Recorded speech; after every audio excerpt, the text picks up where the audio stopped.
One of the reasons why I'm so drawn to artists and founders and business people and entrepreneurs is because I really admire people that do what they love and commit to the bit, and they have an interest or passion or idea and they love it and they are fulfilled by it and interested in it and have a natural drive to explore the thing. And when those types of individuals kind of put themselves out there and let themselves fail and test things and try things, I'm just really attracted to that, and I admire that deeply because it's something that I appreciate in myself, it's something I appreciate in others, and I love being around people with those mindsets, and I love being around people that create opportunity for themselves. I love seeing visions come to life, so to speak, and like really looking at the nitty gritty, difficult parts of the creative process and being like, okay, like this is what happened, like this is what they were doing to kind of get to this point. I love learning about business ideas, or when someone casually says, like, oh, my business, I'm like, what's your business? Like, how'd you get there? Tell me about it. Like, what are you doing? Like, what do you love? And I think it's because I think fundamentally, I believe that people who love what they do better work, and I've noticed that in myself, that when I'm really aligned with the work I'm doing and that I genuinely have natural curiosity towards it and genuinely enjoy it, I do better work. I create better outcomes. I'm more naturally driven. I'm inspired and I love what I'm doing. And I think sometimes young people, I've noticed this a lot as like now that I'm post grad and I work a lot with students and I work with, like other people pursuing creative paths that are very specific to them. Like you're creating a career, so to speak, that doesn't exist yet because it's something you're building for yourself and you're basically creating your own job. I see people sometimes get kind of tripped up about the fact that, like, yes, they want to pursue what they love, but they either don't know what they don't know what they love, they don't know what it is they want to do, or they get kind of meticulous about like doing what they love has to equal income or career or like I don't know, like certain metrics or job structures or career perspectives that are sort of informed by society and not informed by you as yourself. And I think there's shouldn't ever be like any pressure to monetize everything that you do or monetize everything that you love. And by having hobbies and allowing yourself to create things and make things without the pressure of monetizing it, you're able to kind of like still just play with that and explore it freely and funly without having the pressure of like, okay, what does it look like when I expose these things to the world?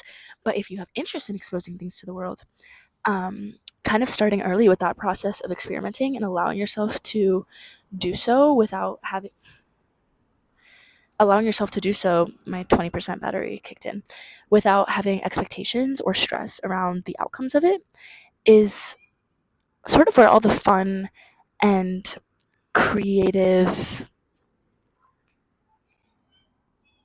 juices really come out to play, because I think that like by allowing myself to do what I love, even though that there's not necessarily um, metrics or outcomes for it yet, I put myself in the energy of doing things that are enjoyable to me and doing things out of natural drive and natural curiosity. And by following my natural curiosity, I'm able to take better agency over my outcomes and responsibility for my reality. Because when you have something you're naturally curious in, you're like, okay, like what is it about this that is I'm drawn to? And then you're exploring the thing with awareness of the fact that like, hey, I put myself in this position. I did this. I had this interest and now I'm in this experience in this setting because I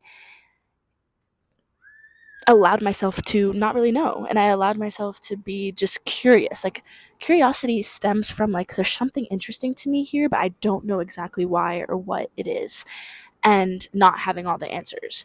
And when you're doing something you love, you have natural curiosity over those things because it's something that you already have a natural drive towards, and then because you have natural curiosity towards, you're able to go deeper and deeper and deeper into said thing and allow it to become more expansive to you, because the deeper you go into something, the more you learn about it and the more data there is and the more magic there is. Because I always get tripped up about this, like there's so much magic everywhere in the world, because like think about all the industries, think about all the natures, all the environments, all the settings, all the cultures, all of the types of art, types of music. Like there is really something for everyone out there, and like because there's such a wide variety and diversity of things in life, like there's so much magic to be found.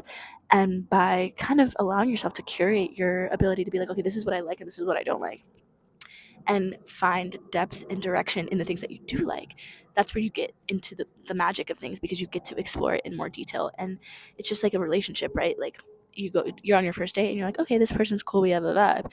And then as you go are with them for several years, it's compound interest. You collect more information, you collect more memories, you have more experiences with them. There's a fly.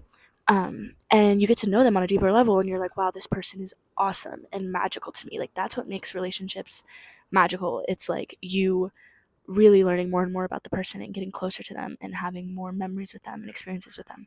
And life and career is also like that. And when you allow yourself to do what you love, even when you don't know how or why or what it means or if you're making money from it, and just like, I don't know, like, allow yourself to kind of dance in the uncertainty there, it exposes magic. It exposes magic because you're able to recognize the magic because it's something that you love. And if you love something, then you're able to see something beautiful in it. And it allows you to create depth within that magic and then create more magic, essentially. And then it's exponential and it goes like, whoop, wow, life is so cool and amazing. Life is so cool and fun. I used to have that as my bio because I genuinely thought, like, I always come back down to that, whether I'm having a great day or a bad day. It's just like, wow, life is so cool and potent, and there's so much to experience, and I'm so interested by everything, and I want to talk about everything all the time. And um, yeah, I think that's part of being driven towards like an experience oriented. I don't know what I'm saying, like reality, like existence. Like, I really appreciate people that like are able to kind of collect data from a wide variety of sources and see everything as magical, because it doesn't matter if it's horrible or the best thing ever. Like, things are potent, and there's so much effort and intention and human resources and nature and God or spiritual world, or I don't even know, that is like causing things to be the way they are and like have grown into the structures and systems that exist today. And I just think that's really magical and cool, and life is so cool and fun, and you can just do things and have fun, and you can do things that you love and just have fun with them. And I yeah, I'm saying the same thing over and over again. I just think that, like, specifically for us in our 20s that are figuring things out still and kind of navigating how to support ourselves while pursuing a work-life balance that feels expansive and comforting, and allowing ourselves to have hobbies and build community and friendships and creative process, and like maybe start a side project or a side hustle or a business, while being like, okay, yo, let's be realistic, I gotta pay my bills, like all these things. um, I think now is the time to allow yourself to experiment freely while also being straight up and real about, like, okay, what do I want in a life and how do I get it? Because I think that's like my metrics of success, right? I think, what's his name, Naval, said that. He said your real marker of intelligence and success is the ability to get what you want out of life. And I really resonate with that quote because I think that I don't necessarily attach myself to any like specific income goals or financial metrics, or even like, I have goals obviously, but I don't ever associate with any specific outcome. It's more about like me having the freedom to explore and the freedom to experiment and the freedom to express myself and live a life that feels like I get to continue to be an explorer and live a life out of love and kindness and shit. So, yeah, getting what you want in life. And I think for me, a lot of getting what I want in a life is doing things I love and making sure that the things that I do on a day to day basis are things that I love as much as possible. And letting myself kind of be a little critical and like aware of those things, and like looking at my day to day, like, what are the things that make me feel good? What are the things that feel like I'm contributing to society? What are the things that feel like I am connecting with people and expressing myself and being a service to myself and to the world?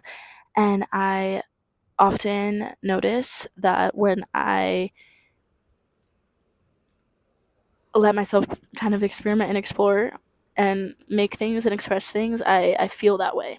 And yeah, so I'm just grateful for that, even though I don't specifically know all the time like what that means and where that goes, or like what the final outcome looks like, because there is no final outcome, right? It's a constant evolution, a constant process. Gabby Abrow, Sai Swoon, I love her. She's awesome. She says we're constantly shape shifting, adapting, and evolving, which is so true.